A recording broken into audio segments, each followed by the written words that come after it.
Dari kawasan Haji Agus Salim Painan, 91,2 Langkisau FM, Lembaga Penyiaran Publik Lokal Kabupaten Pesisir Selatan, media informasi, edukasi, dan publikasi terpercaya. Assalamualaikum warahmatullahi wabarakatuh. Selamat siang sahabat Langkisau.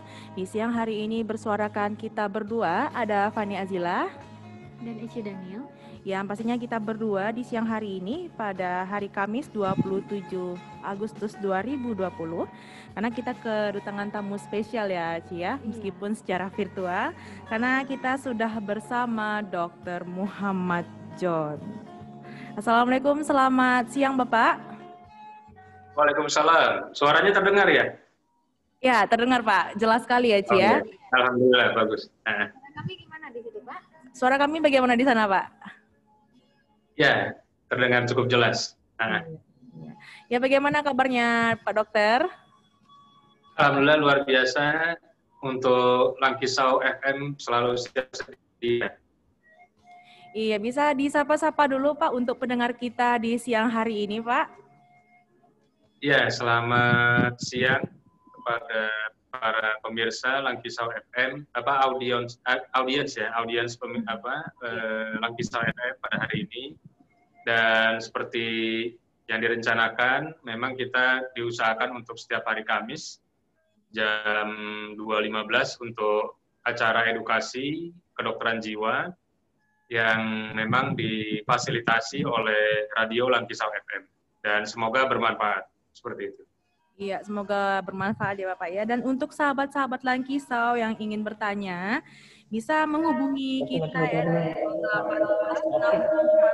9120 atau bisa di FB kita di LPPL Langkisau FM, dan bisa join langsung ya Ci ya, yang ingin bertanya. Dan pastinya di siang hari ini sahabat Langkisau kita memiliki tema tentang pikiran alam bawah sadar dan pilkada. Baik sahabat Langkisau, kita dengarkan materi dari Bapak Dr. Muhammad John. Nah, silakan dokter. Ya, Assalamualaikum warahmatullahi wabarakatuh. Alhamdulillahilladzi arsala rasulahu bil huda wa dinil haq liyudhhirahu ala dini kullihi wa kafa billahi syahida. Terima kasih kepada Radio Langkisau FM milik dari Kabupaten Pesisir Selatan yang telah memfasilitasi untuk siaran kita pada hari ini. Dan untuk tema, memang kita akan ada beberapa tema hingga ke depan. Beberapa tema yang insya Allah cukup menarik dan saya usahakan bersifat populer dan tidak terlalu ngejelimet ya. Nah, pada tema hari ini izinkan saya untuk tema yang memang saya berusaha membahas hal-hal yang faktual yang memang ada sedang hangat sehingga kita bisa memberikan kontribusi terhadap beberapa hal tersebut. Nah, yang pertama adalah tema hari ini yaitu tentang pikiran bawah sadar dan juga pilkada. Nah, pikiran bawah sadar, sekarang kita mengevaluasi bahwa pikiran kita totalnya itu adalah 82% adalah pikiran bawah sadar. Dan sekitar 18% adalah pikiran sadar kita. Nah, kalau di kedokteran jiwa, kalau pikiran bawah sadar itu adalah didominasi oleh amigdala dan juga hipokampus. Dan kalau di otak kita, kalau pikiran sadar itu dikuasai oleh neurokorteks. Nah, sekarang kita tidak terlalu mendalam tentang hal itu, tetapi kita lebih ke arah bagaimana implementasi atau pengejauhan tahan di dalam ilmu ini, dan terutama sekarang kan mau pilkada juga, kemudian orang ada wali nagari untuk ke depan, dan juga pilkada serentak di seluruh Indonesia. Nah, mungkin saya bisa sharing ilmu yang memang ini jarang dibahas orang, tetapi cukup bermanfaat, apalagi kalau buat caleg kali ya, ini mungkin bermanfaat ini ilmunya. Atau juga para kontestan juga bermanfaat. Karena di sini saya mengungkapkan beberapa tips dan trik di dalam kita memberikan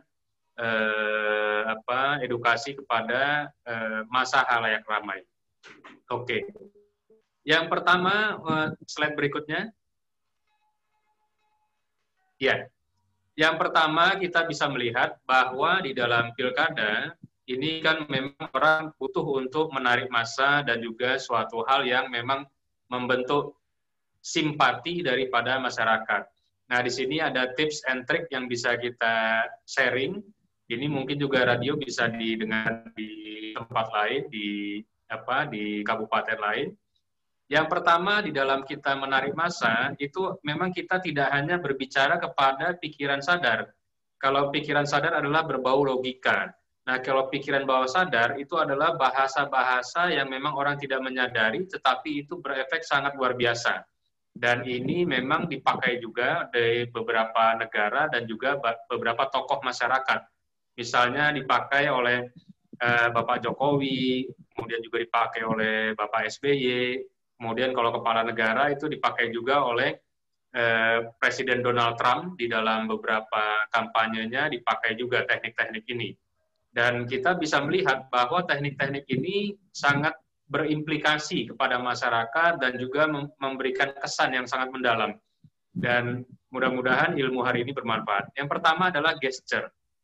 Jadi gesture itu adalah bahasa tubuh yang nanti akan dibaca oleh masyarakat dan juga halayak ramai sehingga kita bisa memahami dengan adanya gesture itu sang calon idola atau pemimpin kita ini bisa terbaca. Nah, triknya adalah yang pertama adalah senyuman. Nah, pertama yang kalau kita lihat kalau di pinggir jalan ya baleho dan segala macam, senyuman itu penting.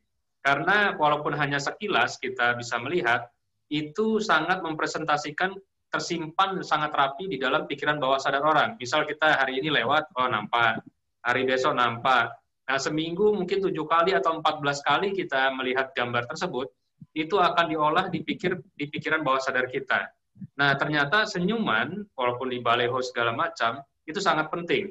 Salah satunya ketika senyuman itu diusahakan adalah simetris antara sudut kiri dan sudut kanan. Karena ini bicara kita bukan kepada logika pikiran sadar, tapi pikiran bawah sadar di mana kalau misalnya kalau di ilmu gesture, ketika misalnya tidak simetris antara kanan dan kiri, itu akan dipersepsikan oleh orang, wah ini banyak akal, mungkin licik dan segala macam. Tetapi kalau ketika dibuat fotonya itu kanan dan kiri itu simetris, itu akan dipersepsikan bahwa orang ini adalah seseorang yang memang tulus di dalam bekerja. Kemudian juga di dalam gesture adalah kita ketika ingin menarik massa dan juga memberikan kesan yang cukup baik adalah gerakan-gerakan tangan. Nah, gerakan-gerakan tangan ini biasanya juga dipakai oleh Presiden Donald Trump, walaupun saya tidak begitu suka Donald Trump ya, tapi ilmunya dia pakai. Dan juga Pak Jokowi dan juga Pak SBY. Nah, contohnya adalah ketika kita berbicara di depan massa, itu tangan-tangan seperti ini. Nah, tangan seperti ini adalah I'm okay. Ketika misalnya tangan ini dipakai, diulangi-ulangi lagi, itu akan memberikan misi atau pesan yang disampaikan kepada pikiran bawah sadar adalah dengan gerakan tangan ini adalah I'm okay. Nah, itu akan mempersepsikan bahwa antara pendengar dan juga sang calon itu terjadi gelombang yang sama.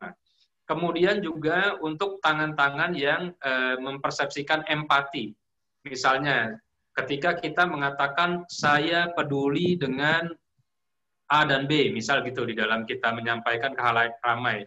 Tetapi ketika hanya diucapkan tanpa adanya gesture atau gerakan tangan, itu tidak akan berkesan. Jadi kalau bisa kita tambah yaitu dengan gerakan tangan, misalnya saya empati dengan misalnya tangan kanan menempel di di dada sebelah kiri. Nah, di situ nanti akan dipersepsikan bahwa kita memang empati dengan setulus hati dan juga memberikan komunikasi dua arah antara pembicara dan juga audiens halayak ramai. Kemudian di dalam ilmu gesture itu juga adanya disebut juga gerakan tangan yang jangan membentuk sudut. Jadi kalau ada misalnya kita ada tangan tetapi arahnya menunjuk ke arah depan. Nah, itu adalah sudut-sudut runcing. Jadi kalau di dalam ilmu psikologisnya sudut-sudut runcing itu akan membentuk orang merasa suatu ancaman. Jadi ketika misalnya kita mau pidato dan segala macam, ini dikurangi sudut-sudut runcing ini, jadi memberi kesan nanti orang merasa terancam. Nah, bagaimana cara mengakalinya? Ya salah satunya membentuk sudut seperti ini. Mungkin di aplikasi Zoom ini bisa kita lihat ya gerakannya. Nah, jadi misalnya saya peduli dengan apa yang dialami oleh Bapak dan saya juga. Nah, jadi ketika membentuk sudut ini lebih nyaman dan orang merasanya tidak merasa agak sedikit terancam. Kemudian kita juga melihat bahwa gesture-gesture yang tambahan ketika kita berpidato dan segala macam adalah dengan misalnya menggerakkan kedua bahu.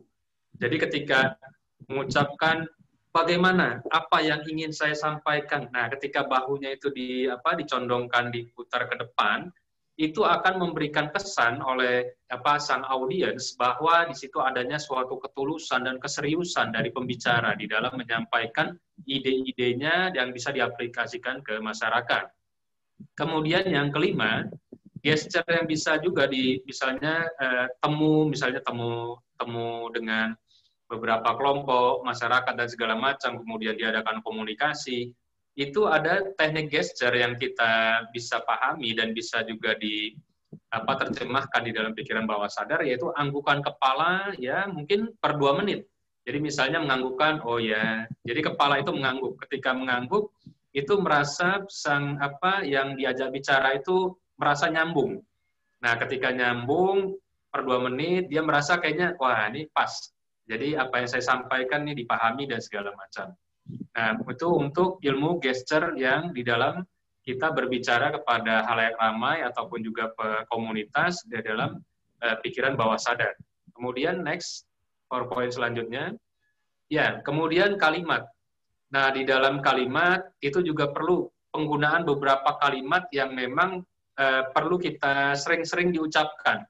Seperti misalnya halayak ramai sekitar ada 100 massa atau 200 massa, itu sangat crowded sekali, sehingga perlu kita ada beberapa kalimat yang merasa orang itu nyaman.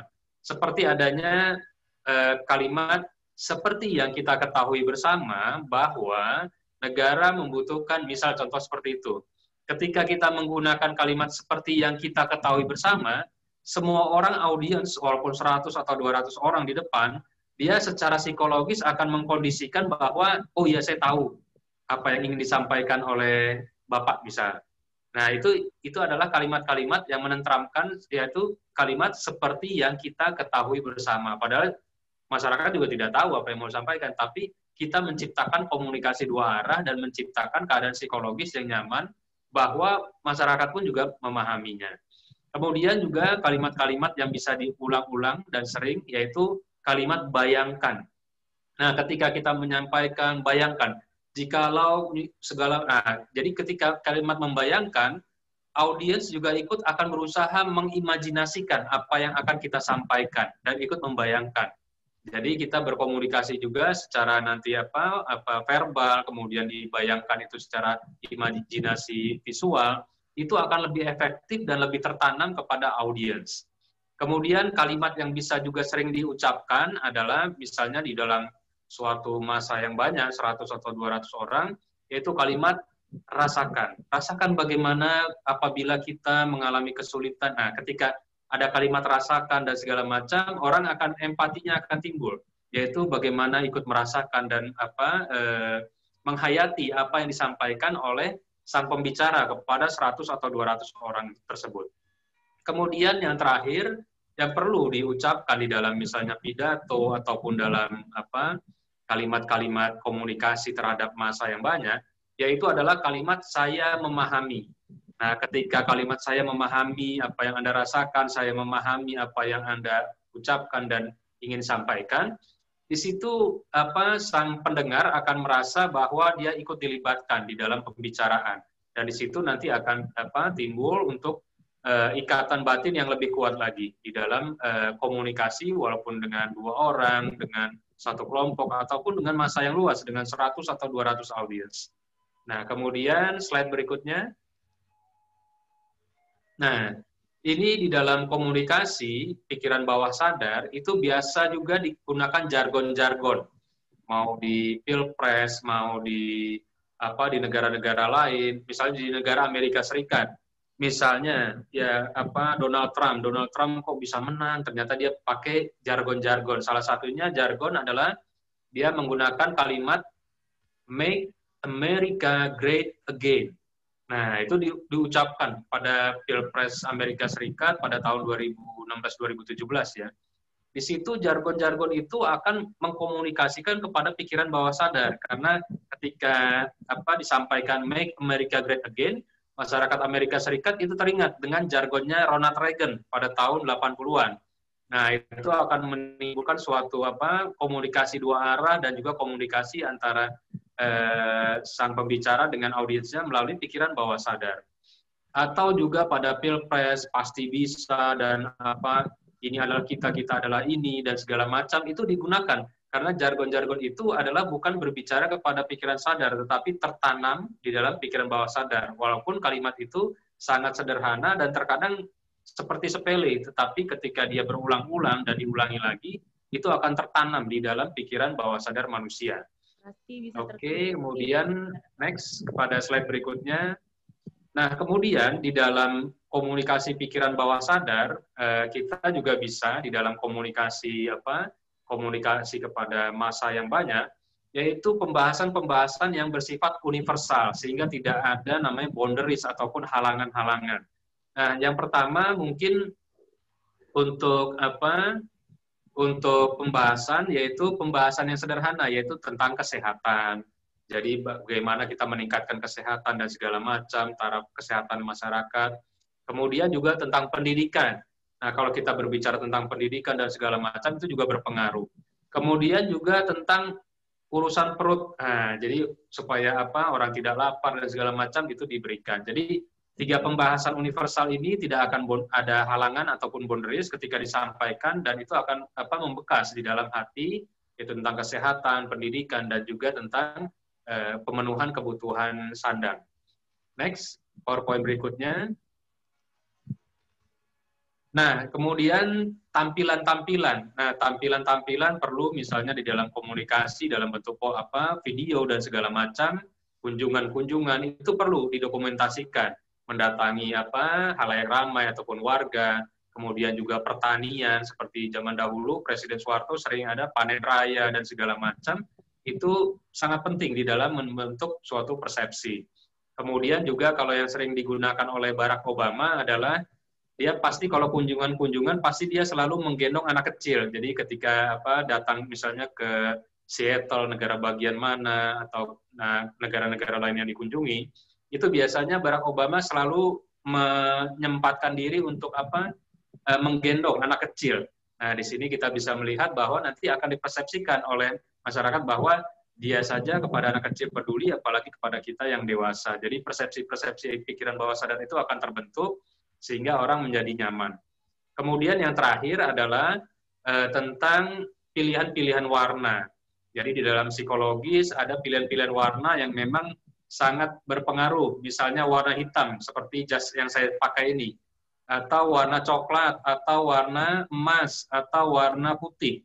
Nah, warna-warna ini sering dipakai di dalam komunikasi ketika karena warna ini secara psikologis mengandung banyak arti.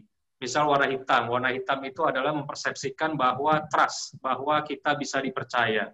Kemudian adanya penggunaan warna putih, bahwa saya bersih dan segala macam. Atau juga warna coklat adalah di mana menimbulkan kesan psikologis yang menenteramkan dan juga mengayomi. Jadi dengan adanya penggunaan warna, baik bisa digunakan di dalam baleho ataupun iklan dan segala macam, warna-warna ini ternyata sangat berperan. Jadi tidak usah aneh apabila orang sering memakai warna-warna putih di dalam kegiatannya ataupun berwarna hitam di dalam kegiatan di lapangan, ataupun juga warna-warna coklat yang bisa memberikan kesan positif secara psikologis. Mungkin seperti itu untuk PowerPoint-nya, mungkin bisa tanya-jawab untuk berikutnya. Iya, ya, silakan moderator. Sekali ya pemaparan dokter tentang tema kali ini ya, Cia. Dan karena alam bawah sadar bisa digambarkan seperti gunung es ya, Pak ya. Yang gunung es. Ya dengan persentasenya tadi sebesar 82% ya, Pak ya. Betul. Nah di sini kita punya beberapa pertanyaan nih, Pak, terkait pikiran alam bawah sadar. Apakah sebenarnya pikiran alam bawah sadar tersebut bisa kita kendalikan gitu, Pak? Ya.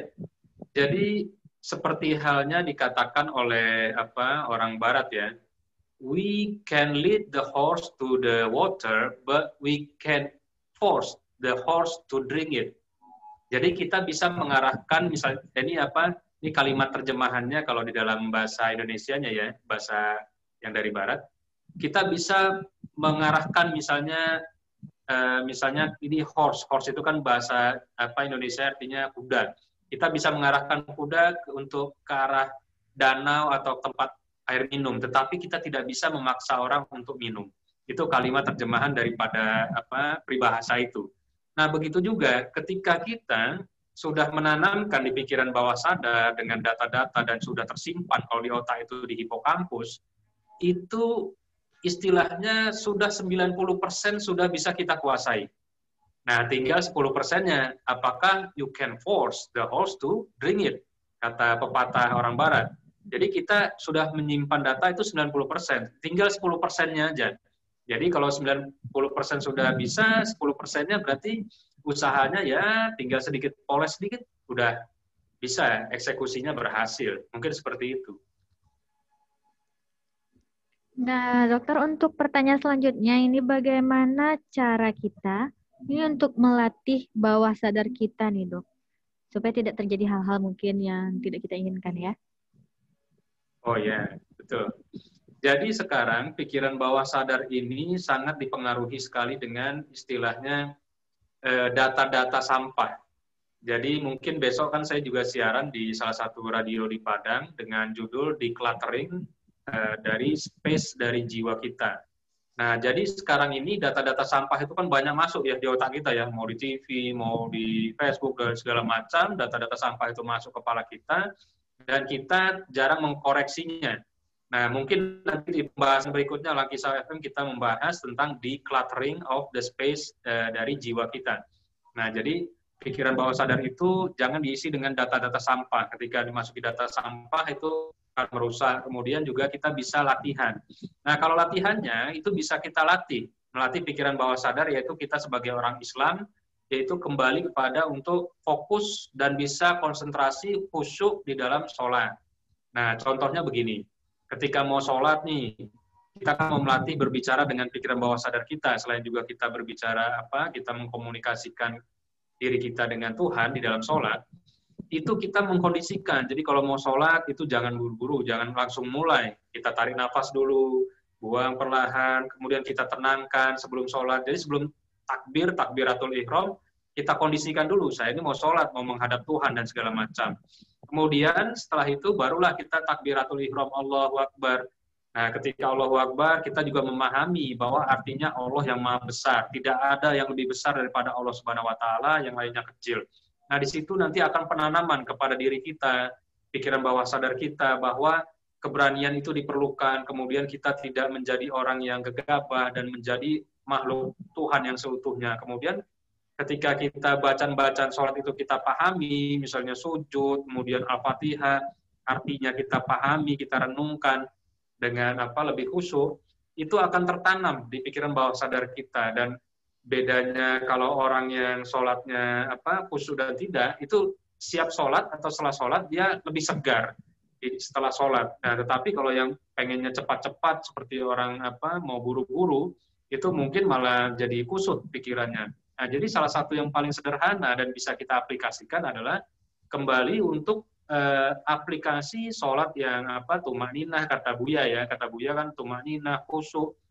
Nah, itu akan memperkuat kita di dalam mengkondisikan pikiran bawah sadar kita. Sehingga di dalam setelah itu kita, kalau di agama lain kan ada kontemplasi, kemudian agama agama Buddha, yoga, atau agama Hindu dengan meditasi. Nah, kita sebagai orang Islam memakai komunikasi bagaimana kita berbicara kepada diri kita, yaitu melalui pikiran bawah sadar kita, yaitu dengan melakukan sholat yang khusyuk dan juga tumakninah. Mungkin seperti itu ya sederhananya. Iya, Bapak. Ini salah satu audiens kita, Bapak Syafrizal, sepertinya ada yang ingin dipertanyakan ini, Pak. Ya, silakan Bapak Syafrizal untuk pertanyaannya kepada Dr. John. Selamat siang, Pak. Selamat siang, Pak Sal. Yang Pak sampaikan tadi di alam bawah sadar. Kadang-kadang kan ada orang yang kemasukan gitu, Pak. Nah, kadang-kadang kadang-kadang itu Pak terjadinya yang dibicarakan tuh ada kebenarannya Pak. Bagaimana menurut medis dan secara agama gitu Pak perbedaannya Pak. Terima kasih Pak. Ya, betul sekali Pak Sa. Jadi sekarang kita melihat adalah segala sesuatunya dengan satu logika, yang kedua kita juga sebagai muslim. Nah, sekarang orang lebih membesar-besarkan tentang makhluk yang di luar manusia mempunyai kekuatan yang sangat-sangat lebih. Sehingga ketika dia mengkondisikan bahwa makhluk itu, misalnya jin dan segala macam itu kita kondisikan sangat besar, itu akan masuk ke dalam pikiran bawah sadar kita. Dan ketika itu kita simpan dan kita mempercayai secara berlebihan, itu ibaratnya memberikan sugesti yang sangat besar. Jadi kalau saya memberikan pelayanan hipnoterapi, kita memberikan sugesti yang positif-positif ketika hipnosis, proses hipnosis. Nah, begitu juga ketika suatu massa itu mempercayai secara berlebihan. Dan ketika berlebihan, kalau di dalam Islam, itu satu, kita sudah masuk ke dalam musyrik atau syirik. Dan yang kedua, itu juga secara pikiran bawah sadar akan merubah pola pikir kita, yang tadinya logika menjadi lebih ke arah mistis. Nah, ketika itu tercipta, terbangun, dan segala macam, akhirnya segala gangguan yang ada secara kejiwaan, itu dilarikan ke faktor-faktor metafisika. Dan itu malah merusak. Apalagi dengan misalnya adanya dikatakan orang pintar, begini dan begitu, itu akhirnya kita berpikirnya tidak logik lagi, dan malah kalau di dalam ilmu jiwa, ketika kita berpikir terlalu banyak metafisika, akan mengakibatkan kita lebih masuk, pintu masuk menjadi gangguan jiwa. Nah, disitulah kita harus mengerem dan mengendalikan. Jadi tugas kita sebagai edukasi, kita kembalikan kepada logika awal, kemudian itu adalah kita sebut juga kalau orang kesurupan adalah reaksi konversi di dalam kedokteran jiwa. Nah, di sini bisa kita obati dan kita edukasi. Jadi banyak orang yang bilang, wah ini orangnya sakti, jadi bisa ini ketika datang, ini diikuti solois, apalah diikuti. Dan ketika kita obati 2-3 kali, dia kembali normal. Dan entah persepsi-persepsi itu harus kita hindari, karena itu pikiran bawah sadar. Jadi ketika pikiran bawah sadar itu menguat, dan kita lebih mengutamakan makhluk-makhluk, misalnya jin luar biasa dan segala macam, akhirnya kita mengokekan dan pikiran bawah sadar kita mengiyakan. Dan ketika mengiyakan, otomatis kita pun akan berpikir dan polanya akan berbentuk seperti itu.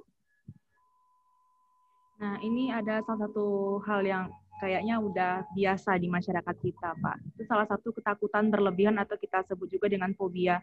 Apakah fobia itu juga termasuk dari pikiran bawah sadar kita, Pak? Kita takut terhadap sesuatu hal, dan bagaimana caranya supaya kita itu bisa mengantisipasi dari fobia itu tadi, Pak? Oh ya, jadi kalau fobia memang itu sesuatu yang ditakuti dan bendanya ada. Jadi misalnya fobia kodok, fobia ular, nah bendanya ada di depan. Nah, kalau di dalam ilmu psikiatri jiwa itu bisa dengan beberapa cara, yaitu dengan psikoterapi atau juga kita hadapkan dengan bendanya langsung. Misalnya takut kodok, kita nanti ada teknik-tekniknya, teknik konfrontasi namanya di dalam menyembuhkan. Kemudian ada juga teknik yang sederhana, yaitu dengan hipnoterapi atau melakukan hipnosis dan diberikan sugesti kepada pikiran bawah sadarnya, sehingga dia fobianya itu tidak berlebihan dan dia menganggap itu suatu hal yang biasa. Dan memang untuk pelayanan kita untuk hipnoterapi atau hipnosis ini sudah kita berikan, dan di Poli Jiwa memang sudah dalam 3 bulan ini sudah bisa diselenggarakan. Dan alhamdulillah terima kasih kepada Direktur Rumah Sakit RSUD yang juga sudah memfasilitasi Poli Jiwa sehingga kita bisa melakukan pelayanan hipnoterapi atau hipnosis untuk pasien-pasien dengan gangguan fobia dan segala macamnya. Mungkin seperti itu. Nah, ada satu pertanyaan lagi nih, Dok. Tadi kan dokter menyebutkan kalau sekarang dalam waktu dekat ini akan dibuka nih ya, nanti psikoterapi di Poli Jiwa di Rumah Sakit M. Jamil, di Rumah Sakit M. Zain. Bagaimana kita seharusnya konsultasi itu ke dokter jiwa terkait kesehatan mental gitu, itu berapa lama sebaiknya? Jarak-jaraknya gitu. Kalau ke dokter gigi kita kan 2 kali dalam setahun gitu, Dok kan. Kalau ke dokter jiwa berapa lama baiknya gitu, Dok? Ya, jadi gangguan mental itu ada beberapa tahapan. Ada yang berat, sedang, ringan. Nah, sekarang memang RSUD MZN Painan pendekatannya adalah selain obat, adalah salah satunya dengan psikoterapi atau juga dengan hipnoterapi atau hipnosis. Kemudian yang ketiga, kita juga memberikan buletin, jadi setiap minggu kita bikin buletin baru, yaitu memberikan buletin yang bersifat psikiatri agama. Jadi bagaimana pasien itu memanfaatkan agama agar dia bisa kembali kepada ajaran agama dan menjadikan itu obat. Jadi setiap minggu kita kasih, jadi kita cetak, kemudian dibantu oleh rumah sakit juga. Jadi setiap minggu itu judulnya beda-beda. Termasuk untuk kita juga ada ayat-ayat Al-Qur'annya, bagaimana menjelaskan misalnya keluhan apa dan segala macam. Jadi ketika pengobatan ada yang berat, kalau yang berat memang jangka waktunya bisa bertahun-tahun. Yang halusinasi, kemudian timbul ketakutan dan luar biasa, itu masih proses dan bisa bertahun-tahun. Dan kalau beberapa yang agak ringan, itu bisa dengan psikoterapi, kombinasi obat, ataupun juga dengan psikiatri agama. Jadi ketika kita memanfaatkan agama untuk obat kepada pasien, itu adalah lebih dekat dan lebih efektif. Jadi misalnya ayat Al-Quran itu menjelaskan banyak hal. Misalnya ketika menghadapi musibah, ingatkan inna ma'al usri yusron, bahwa bersama kesulitan itu adanya banyak kemudahan. Nah, ayat-ayat itu kita perbanyak, kita edukasi, sehingga masyarakat bisa memahami bahwa obat itu tidak hanya obat, tetapi bisa dapat psikoterapinya, dapat juga psikiatri agama.